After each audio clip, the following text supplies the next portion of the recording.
अथवा दाखला नंबर 20 जो sin थीटा बराबर cos 60 होय तो 3 tan स्क्वायर थीटा माइनस 1 ની કિંમત શોધો। તો જુઓ ભાઈ બહુ સહેલો દાખલો છે। અહીંયા તમને sin થીટા બરાબર cos 60 ની શરત આપેલી છે તો પહેલા તમારે થીટા શોધવાનો। શું શોધવાનો?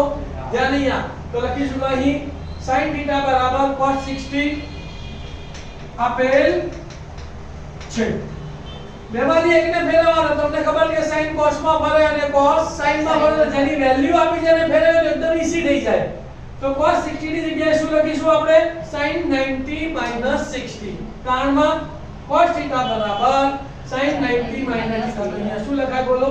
માટે sin થીટા બરાબર sin 90 60 90 માંથી 60 ગયા તો 30 તો માટે sin થીટા બરાબર sin 30 બંને sin છે।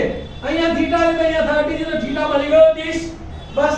તો હવે 3 tan સ્ક્વેર થીટા માઈનસ 1 બરાબર થીટા ની જગ્યાએ કેટલા મૂકવાના? 30 તો 3 tan સ્ક્વેર 30 માઈનસ 1 3 ના 3 tan 30 નું મૂલ્ય 1/√3 પણ અહીંયા tan સ્ક્વેર છે તો 1/√3 નો વર્ગ કરવો પડે।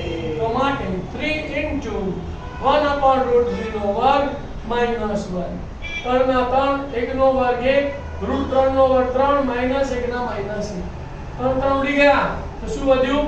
1 ઓછા 1 1 માંથી 1 ગયો તો 0 તો માટે જવાબ શું લખશો બોલો?